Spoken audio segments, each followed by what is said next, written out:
Jemi në studio sot në një intervistë që e kam shumë për zemër për së vërtetës me një mikesh të Radio Travel, bëhet fjalë pikërisht për shkrimtaren, autoren Flogerta Krypi.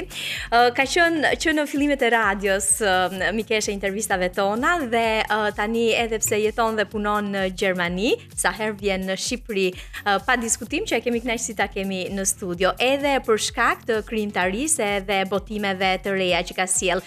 2025 ka qenë një vit shumë i suksesshëm për të, por për të folur për të gjitha këto dhe për një prej romaneve të reja që ishte i përzgjedhur për çmimin kombëtar Kadare 2025, pa diskutim që nuk do ta linim të ikte në Gjermani, ka fluturimin vetëm pas pak, por përfituam nga kjo kohë për ta pasur në studio. Gerda, përshëndetje. Përshëndetje, Pata, shumë faleminderit për ftesën dhe që gjithmonë keni dhënë hapësirë dhe sistime për qenë pjesë e Radio Travel, se edhe unë si Radio Travel gjithkohës në fluturime jam. Po, e vërtet, edhe të kanë frymzuar fluturimet. Absolutisht për të po. krijuar. Dhe kur mora ftesën për intervistën, po i thoja Është vendi i një familjar i duhur. timi, jo vetëm që është vendi i duhur, po thash ku ka më mirë se të shkosh në Radio Travel për të folur për një libër që lidhet direkt me fluturimet. Po, në aeroport nuk shiten Bibla. Ky është romani i publikuar Po, së në nëntor, në fundit, panajër. në nëntor të 2025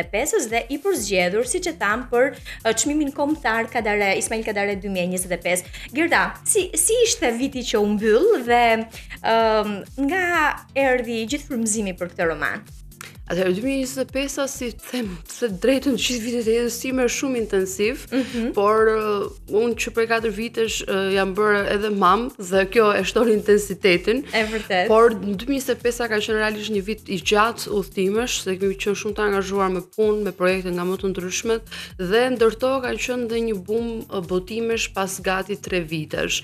Unë në këtë periudhë kam shkruar goxha, por nuk kisha botuar për shkak se isha duke kërkuar dhe momentin e duhur. Plus kisha shumë dëshirë si fillim isha nisur të botoja librin e djalit, një libër më prallë që isha shkruar. Dhe romani i erdhi kretë në mënyrë spontane dhe duke sikur i hanë edhe kohën njëri tjetrit, po janë dhe dy zhanre ndryshe. Në aeroport nuk shiten Bibla, ka ardhur si ide duke dëgjuar radion. Jo, dini që unë kam vetëm bashkëbiseduese e këndshme në radio me mikesha, por dëgjuese e rregullt ndër shumë vite. Unë kam shumë vite që nuk shoh televizor, të them drejtën, shumë vite. Dhe radio në çdo moment më shoqëron në punë, gjëja e parë që bëj sapo hap programin të punës është shëndes radion. Dhe siç janë programet radiofonike duke kaluar nga një temë në tjetër, nga një emision në tjetrin, unë dëgjoj shumë vëdërë dyshe në Gjermani. U bë një lumë fjalësh nga një emision dhe mua më mbetën vetëm këto fjalë. Në aeroport nuk shiten Bibla. Nuk e tha askush, thjesht po flisnin për vonesat, ngritën në protesta të mëdha atë periudhë në Gjermani, për fluturimet, sepse libri është shkruar nga tetori deri në nëntor 2024. Pak kishte një vit që është shkruar, por unë kam marrë goxha kohë sepse doja edhe të kishte një redaktim shumë të mirë, doja të jepja seriozitetin e duhur. Pastaj thash isha duke më marrë me librin e djalit paralelisht dhe nuk doja që të dy botë përplasshëm njëri tjetrin, sepse secila letërsi dhe zhanri botimi ka nevojë për kohë dhe hapësirën e vet përderisa ti po i boton. Nuk e tha askush si tok fjalësh, po si thua trurit i ngelën disa grimca në mendje dhe duke qenë se kisha për të udhëtuar në atë periudhë, shumë më falni, duke shëtitur në aeroport, kjo fjalë më kishte ngelur në mendje, por gjatë udhëtimit jam shumë e vëmendshme dhe realisht nuk kisha parë kurrë nëpër libraritë e aeroportit që të shitin libra fetar.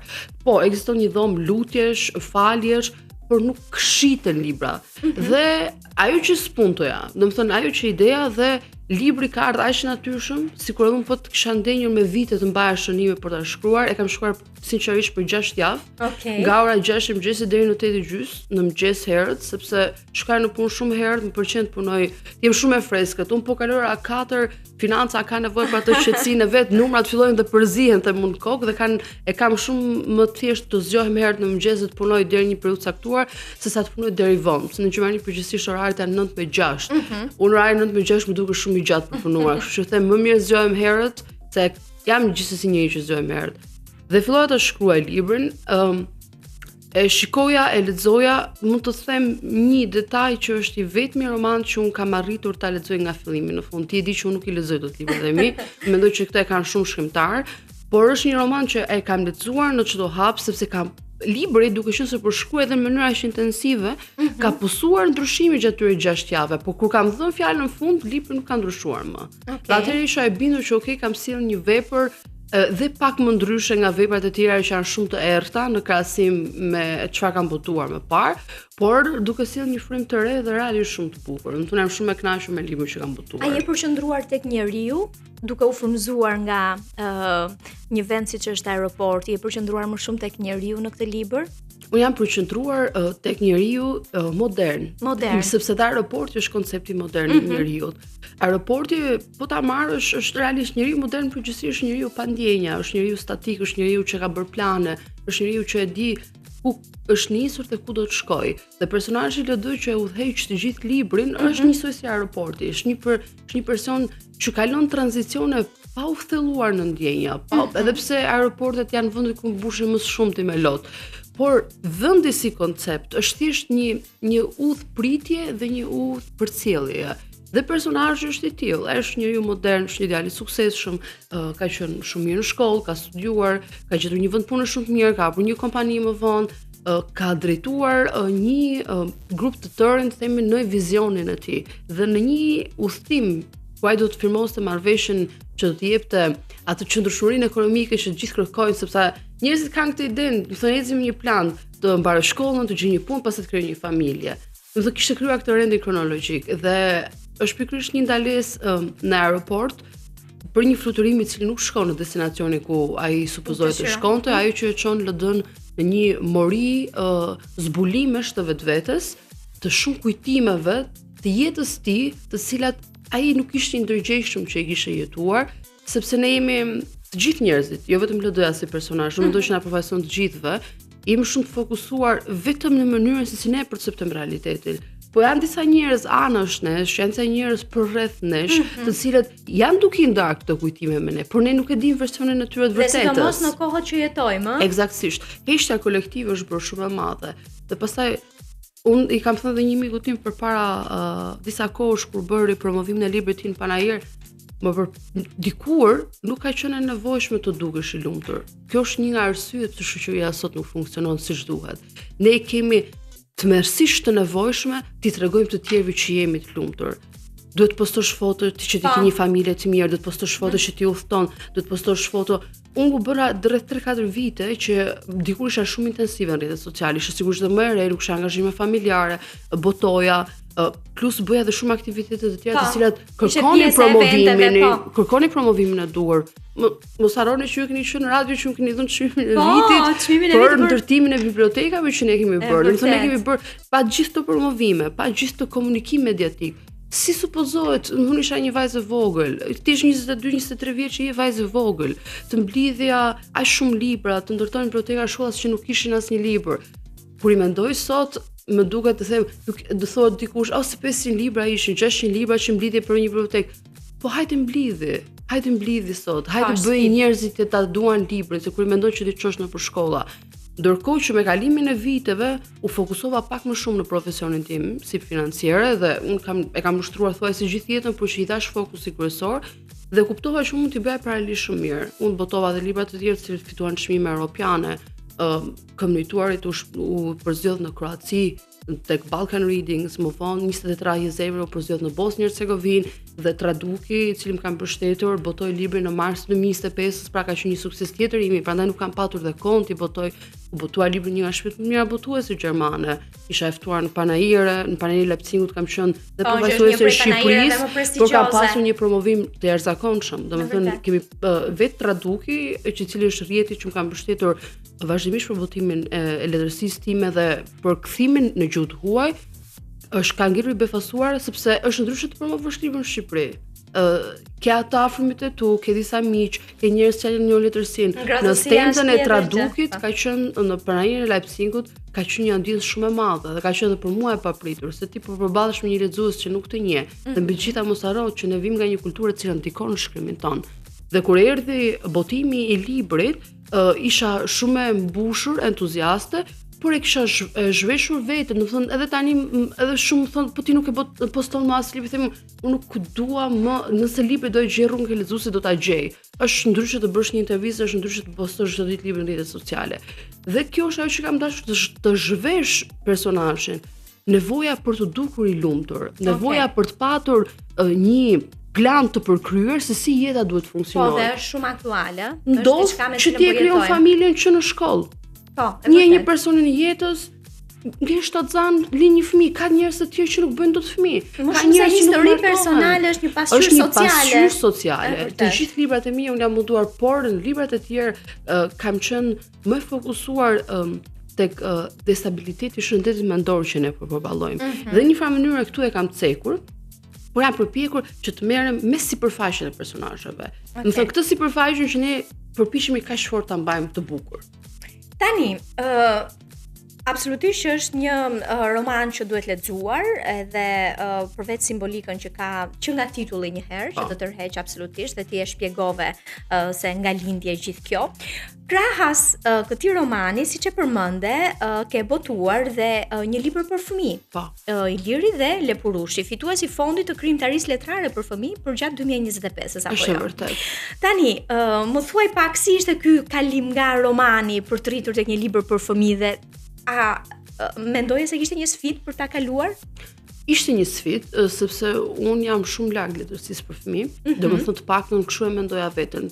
Përpara se unë të bëhesha mam dhe të kisha të silla në jetë Ilirin, unë po të më thosh dikush që ti do të shkruash letërsi për fëmijë, unë do të shikoja, domethënë, jo vetëm skeptik, por do të shikoja sikur do të më vëri në lojë, sepse letërsia ime është shumë larg letërsisë për fëmijë dhe shumë e errët. Letërsia për fëmijë do shumë gjallëri, do shumë jetë, do shumë ngjyra, do shumë bukuri. Unë kam qenë një fëmijë shumë i heshtur. Unë kam qenë një fëmijë që kam parë botën në një kënd shumë të vetmuar në krahasim me fëmijët e tjerë, dhe pse unë kam qenë gjithë jetën rrethuar se jemi 5 fëmijë. Me fëmijë kam qenë në shkollë, kam bërë aktivitete, por bota ime nuk ishte e mbushur me kaq shumë ngjyra. Unë kisha një cektësi timen se si e shikoja botën si fëmijë.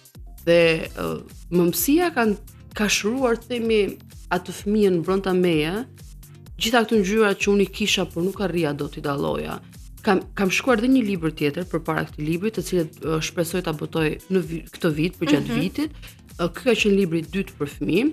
Këtë e mendova më shumë si libër didaktik. Libri i parë ka më shumë pralla magjike, ka më shumë konceptin e dragonjve që ne kemi njohur dhe nga mitet e letërsisë shqiptare, por dhe të huaj, krijesave të çuditshme mistike. Ndërkohë që ky libër ka krijesa më të thjeshta dhe doja ta bëja sa më të thjeshtë si libër, sepse këtë do të jetë një kolan e gjitha.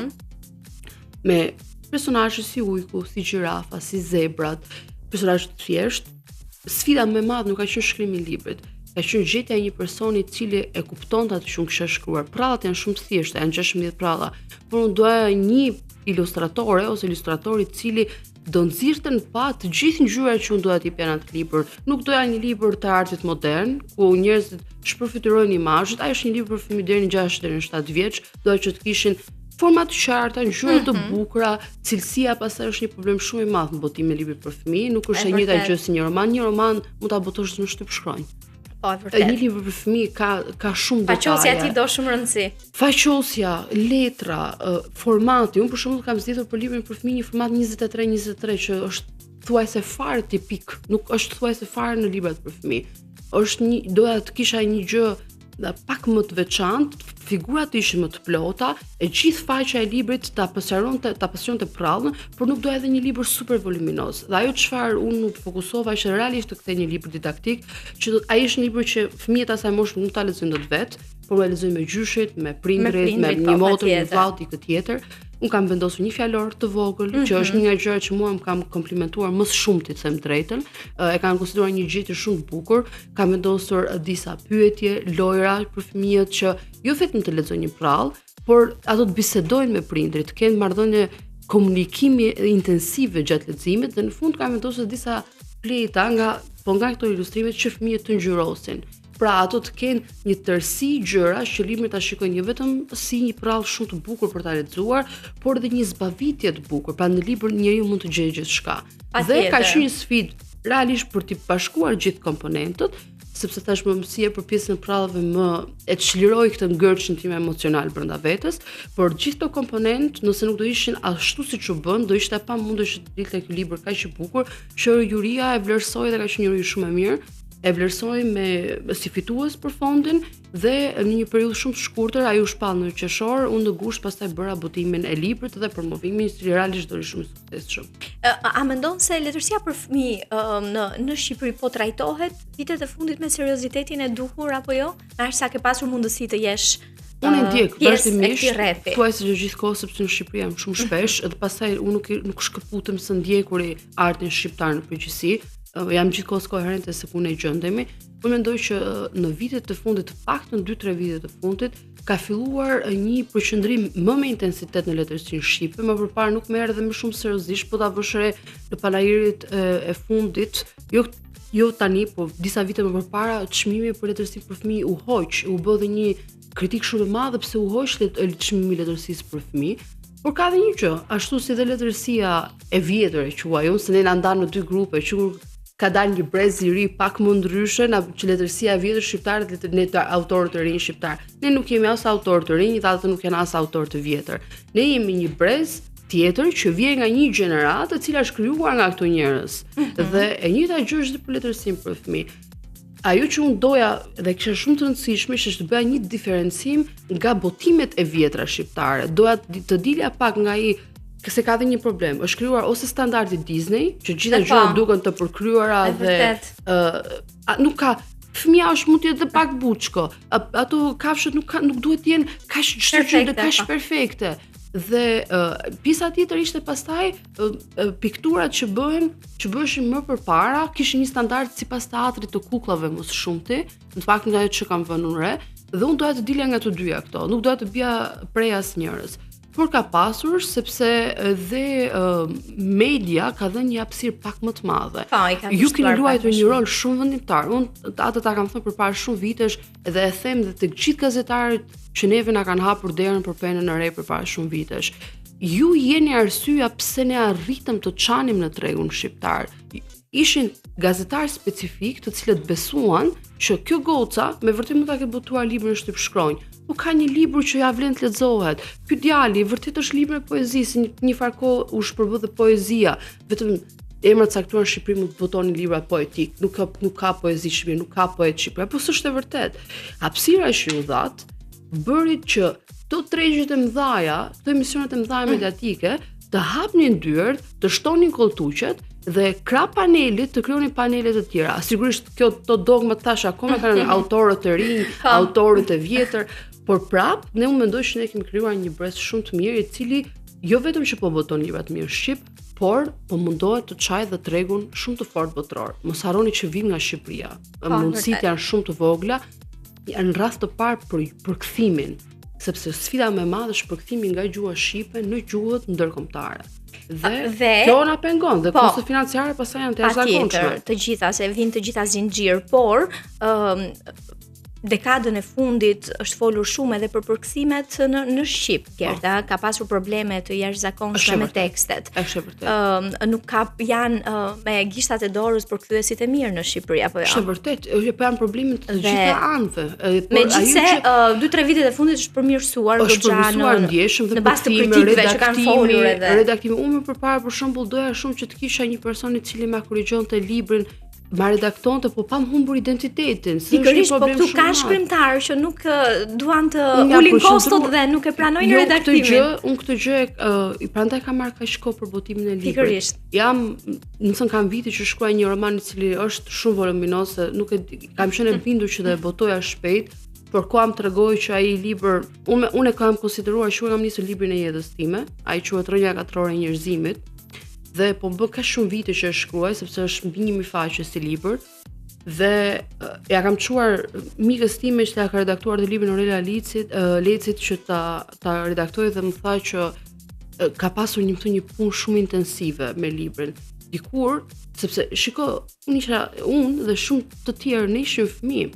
Dhe shikoja autorë të mëdhenj që fitonin çmime kombëtare për librin që kishin librin pa redaktuar. Edhe thoya ti kur e kanë këto, po unë, pastaj ti je student, ke kosto, nuk je në punë, shtëpitë botuese nuk të njohin. derisa të është krijuar imazhi kush je çfarë bën, krijon dhe një stabilitet ekonomik tëndin, atëherë ti kujdesesh për çdo detaj. Dhe për mua sot është e rëndësishme që në vend të botoj është të kujdesem për çdo detaj, sepse libri do e gjej lexuesin e vet. Unë jam e sigurt që shkrimtarët që janë vërtet mirë, shkrimtarët të cilët kanë brumë letrar dhe meritojnë, do ta gjejnë hapësirën jo vetëm në Shqipëri, por në të gjitha tregjet ndërkombëtare.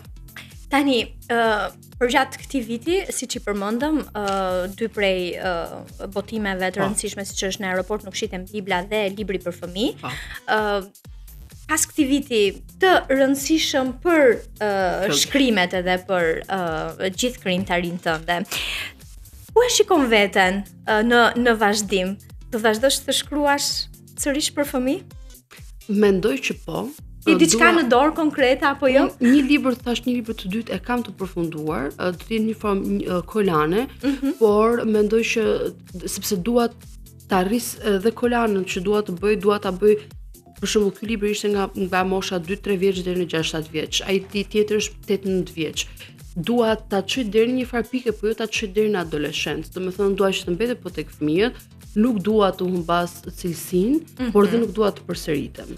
Libri për fëmijë kam vënë re që duke qenë se është një zhanër që unë nuk e kam lëvruar shumë, më duket ndonjëherë sikur bie në përsëritje, se mua më pëlqen ta kap vetën gabim, është vetëm një mënyrë që njeriu ka për të përmirësuar. Ndërkohë që letërsia për të rritur unë e kam shpalosur veten në shumë dimensione dhe e kam shpalosur veten në shumë zhanra në letërsi. Kështu që letërsia për të rritur e gjen vetë rrugën, ndërkohë që letërsia për fëmijë, siç thash për të gjithë elementet e mëpërpashëm, më pëlqen t'i rri mbi kokë sepse mos harro do e marrin në duar fëmijë.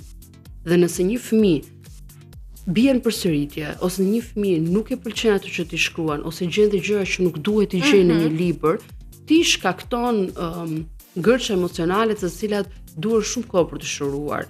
Dhe fëmijët janë lexues më të mirë. Ne shpërbëhemi në lexim pasi mbarojmë shkollën e mesme. Unë mendoj që shumica për nesh deri në shkollën e mesme janë lexues shumë të rregullt dhe për shkak të programit mësimor që është. Prandaj dua të përqendrohem që ndoshta do e nxjerr vetëm një libër, pra ama do të jetë një libër që ja vlen të lexohet dhe ta plotësoj kolan ashtu siç duhet. Si e shef raportin e të rinjve sot me librin, Gerda? Mund ta bësh një paralelizëm duke qenë se jeton dhe punon në Gjermani?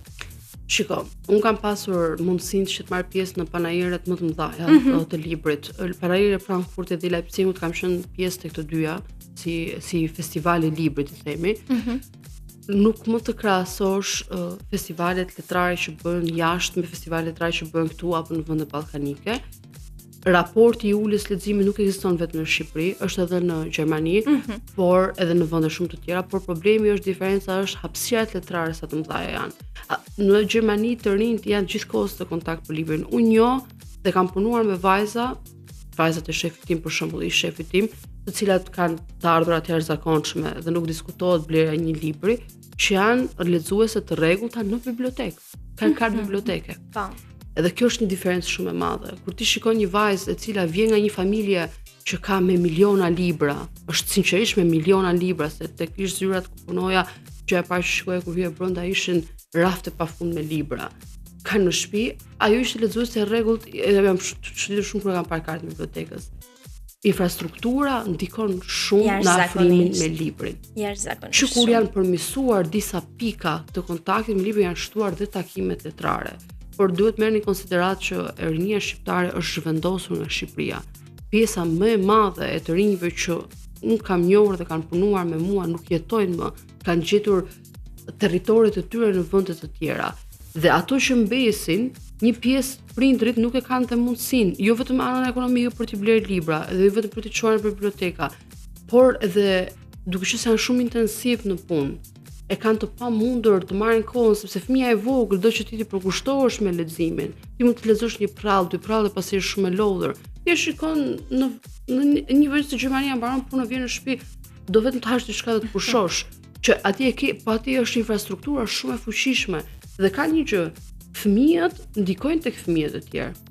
Nëse ti rrethohesh në një grup shoqëror fëmijësh të cilët nuk lexojnë libra, ti ndihesh i veçuar. Unë e kam përjetuar këtë gjë përpara 20 vitesh, që thjesht sepse ti lexon shumë libra, njerëzit të shohin çuditshëm. Po sa ka shkuar numri i librave që ke lexuar? E kemi lënë tek mbi 1000. E kemi lënë mbi 3000 kur kam qenë në fundit, jemi mbi 4600, po më ka humbur për momentin se kam bllokun tim të madh ditë që unë shënoj, sepse realisht të them të drejtën në 4 vite fundit kam lexuar shumë pak. Në krahasim me çka ka lexuar më përpara, sepse tash mëmësia, puna, udhëtimet shumë intensive, gjithë aktiviteti dhe familjar që kam patur në vitet e fundit, si mi rritur të gjithë, secili ka krijuar familjen e tij, mbështetja nga të gjitha anët dhe pastaj botimet letrare. Edhe kur shkon kudo që kam shkuar, kam munduar gjithkohës krijoj një hapësirë shumë të mirë për të gjitha aktivitetet që un kam shfrytzuar. Por kam lexuar, tani kur erdha këtu, sa herë që vin në Shqipëri e gjej hapësirën të blej një libër dhe të filloj leximin. Tani do bëj disa pyetje të shkurtra. Për cilat mund të përgjigjesh shumë shkurt edhe ti si të dëshirosh. Libri që të ka ndryshuar jetën, mund të më veçosh një ose dy? Dy. Libri për fëmijë që Djemtë rrugës Pal.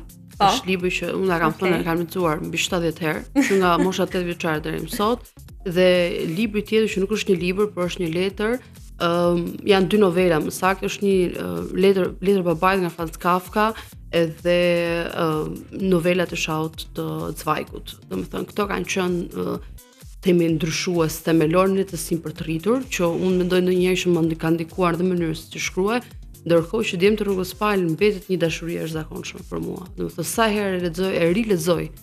Kur themi lexoj, më duket sikur e lexoj nga e para. Unë Ernest Nemetçekun edhe shokët e tij i kam bashkëudhëtarët më të denj jetës time. Libri që të ka thyer zemrën? Janë disa, të drejtën. Më thuaj 2.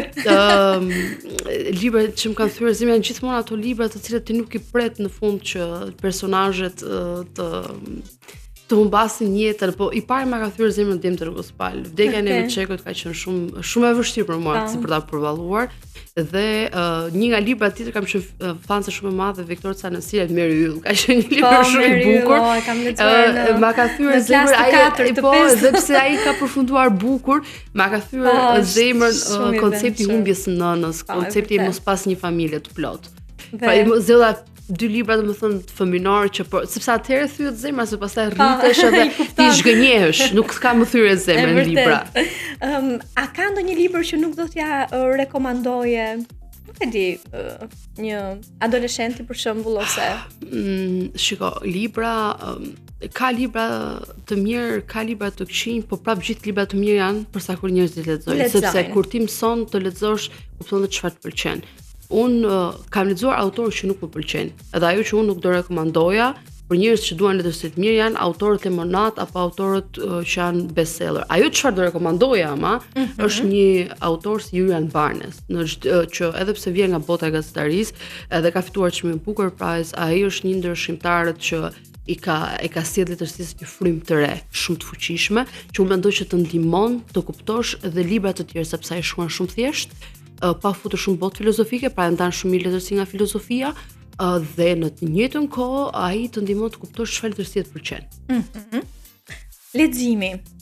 Për gjithë ata që janë duke na ndjekur, të bën më të fortë apo më të ndjeshëm? Unë mendoj që leximi të bën shumë të fortë.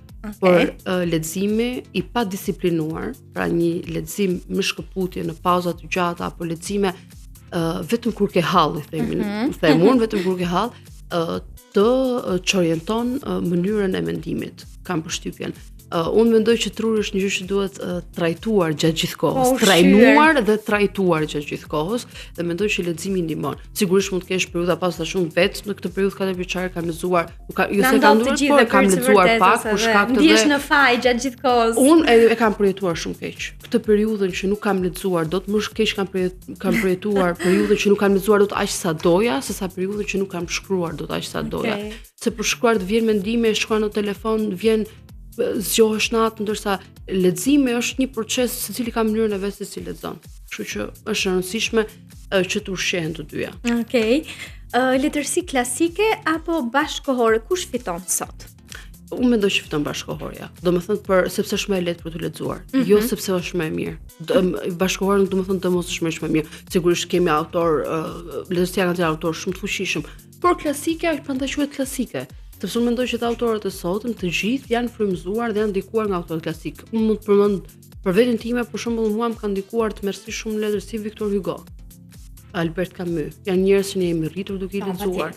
Dhe një personazh tjetër që ai nuk futet tek letërsia klasike, se ai është edhe post-klasik, post-modern, o zot, Samuel Beckett, se nuk më vjen ti disa probleme kam me emrat. Samuel Beckett me Ndërpritjet Godos, që nuk është as letërsia me fill, se është një dramë teatri. Prap, domethënë, letërsia e gjen mënyrën për të ndikuar. Por mendoj që bashkëkohorja përthithet me letë për momentin. Njeriu nuk do të mendoj shumë. Me që më dole këtu, sa rol të rëndësishëm luajnë rrjetet sociale në sugjerimin e këtyre titujve që përthithen më është e rëndësishme sepse mbaj mend vitin e kaluar ose para 2 vitesh ishte një libër mbaron me ne, fillon me ne. Po, është vërtet. U bë një trend në TikTok dhe pati një interes të jashtëzakonshëm. Unë them gjithmonë që shkrimtarët duhet të zgjedhin për çfarë duan të mbahen mend. Libra të cilët janë fashion dhe janë sezonal, aq që kanë jetën. Okej. Nuk i mban mend njëri. Ato mund të jenë trend për momentin. Ajo shkrimtari mund të fitojë një film, siç e fitoi, dhe pastaj dalin probleme të tjera, siç i dolën. Por unë mendoj që njerëzit do kthehen gjithmonë tek letërsia e mirë. Bota i mban bibliotekat të mbushura dhe sistemet arsimore me libra që mbushin dijen, jo me libra që mbushin faqet e internetit. Ndikojnë, sepse jemi në një botë ku rrjetet sociale ndikojnë aty ku shkojmë të ham, ndikojnë aty çfarë veshim, sigurisht që do ndikojnë dhe letërsi. Po edhe më mirë që përdorin rrjetet sociale për të shpërndar libra. Ka gjëra shumë të këqija në rrjetet sociale që shpërndahen. Kështu që më mirë edhe po ndikuan kështu mjafton që të ndikohen për të lexuar. Për të lexuar, për të shfletuar faqe librash. A ka libra që duhen lexuar në një moshë të caktuar apo jo? Unë mendoj që letërsia klasike nuk duhet lexuar në adoleshencë. Unë kam lexuar Dostojevskin thuajse të gjithën në adoleshencë dhe je rikthyer. Jo vetëm që jam rikthyer më vonë dhe nuk është vetëm diferencimi i leximit ajo që të ndikon. Ajo çfarë mua më ka vrarë se sa më ka rënduar psikologjinë. Se varet jo të gjithë adoleshentët e jetojnë adoleshencën me dashuriçka. Ka pas adoleshentë si puna ime që i ndodhin gjëra të caktuara familjare të cilët i lënë me trauma shumë të thella, siç ishte ajo që unë jetova në adoleshencë, humbja e një njeriu shumë të dashur të familjes, dhe xhaxhai tim. Unë në atë periudhë kam qenë realisht shumë keq nga ana psikologjike dhe të lexosh Dostojevski në gjendjen që unë isha nuk të bën fare mirë. Prandaj unë nuk e këshilloj të lexohet klasika në mënyrë shumë intensive gjatë periudhës së adoleshencës. Mund të lexoni libra se ka që janë të bërë pak më thënë për shembull nuk është libri plot, por është pak si përmbledhur për ta kuptuar, por pas moshës 23-24 vjeçë. Shijoje adoleshencën, shijoje rinin tënde pa e ndikuar veten. Unë mendoj që pas të 50-ave do të rikthesh të gjithë librave që ke dashur edhe një herë, se njeriu ka nevojë të kujtojë. Po, e vërtet. A mendon se të rinjt sot e paragjykojnë pak në kuptimin që të lexosh të bën më vetmuar, por në fakt të bën të ndjesh më i lirë?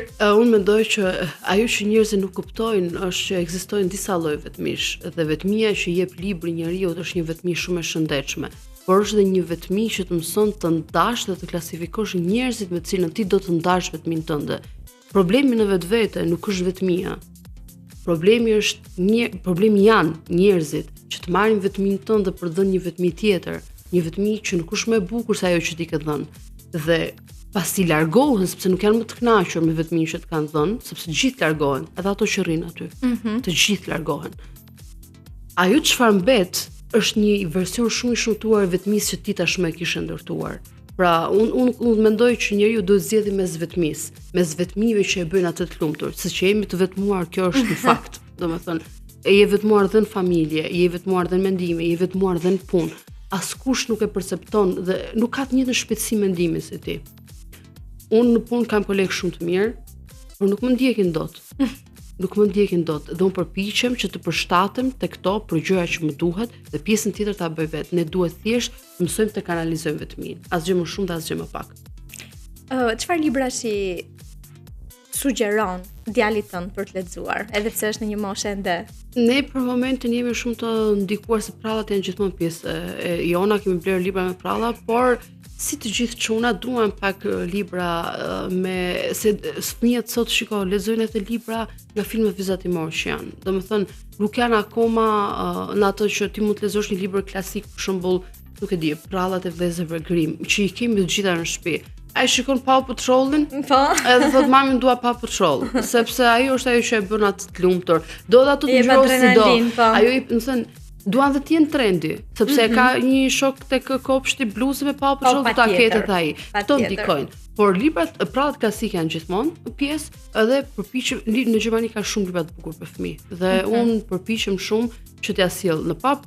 Për momentin nuk është fare interesuar për leximin, gjë që mua më vret shumë, të them drejtën. Por ndonjëherë kur e shikon që unë jam e mërzitur, sepse kemi bibliotekën shumë të madhe në shtëpi, edhe në Gjermani, merr një libër dhe më thot mami, kuk, më shiko thot një libër, edhe hajde ta lexojmë bashkë dhe bëjmë sikur e shfleton. Do doja shumë që në këtë Tiranën tonë të zhurmshme, aq sa edhe kaotike, të ishte një vend ku turistët të shkonin edhe të maniteshin nga një librari apo është ëndra ime më e madhe. Të gjitha qytetet europiane të mos shkojmë në kontinentet e tjera. Besim brenda Europës. Por edhe Gjermania qytetet gjermane kanë biblioteka të jashtëzakonshme që janë atraksion turistik. Po. Atraksion turistik në vete. Mund ta përmendësh një ndër biblioteka më të bukura në botë dhe njerëzit shkojnë në Stuttgart vetëm për të parë bibliotekën e Stuttgartit, e cila ka dhe sektor edhe nga letërsia shqipe. Unë kam qenë në 2017 dhe ka një sektor shumë gjerë të letërsisë shqipe. Gjë që mua më ka çuditur. Është jashtëzakonshme. Të kenë librari edhe vetë biblioteka kombëtare të kthehet një atraksion. Edhe jo vetëm atraksion turistik, por atraksion dashamirës për artin, është shumë e rëndësishme, të jenë hapësira arti, të gjitha aktivitetet kulturore, ato kanë në Gjermani është një gjë që quhet edhe në Austri, më falni, është ajo që quhet House of Literatur, shtëpia e letërsisë. E kemi të nevojshme, janë krijuar disa, domethënë në Shqipëri, por duhet sinqerisht edhe më shumë. Kemi çfarë t'japim. Kemi shumë, por mungon infrastruktura. Turistët në Tiranë shkojnë vetëm tek bunkarti dhe tek disa rrethina rreth që i njohim. Gerta, ishte kënaqësi. Kënaqësi dhe për mua. Jam kënaqur, ju falenderoj shumë. Shpresoj që lezuesit jetë të kënaqur me ne dhe të gjithë dëgjuesit të Radio Travel. Dhe së bashku me Radio Travel të udhëtojnë dhe ato në aeroport nuk shiten bibla. Në aeroport nuk shiten bibla, mund të jetë një shoqërues shumë i mirë për të gjithë ju që udhëtoni me avion, se aty mund të lexoni më mirë. Është vërtet. Dhe pa diskutim do të ishte një e mirë që i bëni vetes dhe pa diskutim sugjerime për të rinjt për të lexuar sa më shumë. Shumë faleminderit, suksese. Faleminderit. Do të kemi mundësi të shihemi të takohemi sërish. Të falenderoj dhe punë sa më të mbar dhe vit sa më të mbar. Jemi ende në fillimet e vitit 2026. Patjetër, dhe shumë suksese dhe udhëtim të mbar se ke fluturimin vetëm pas pak. Patjetër, faleminderit. Okej, do të bëjmë një shkputje muzikore dhe do të rikthehemi në studio.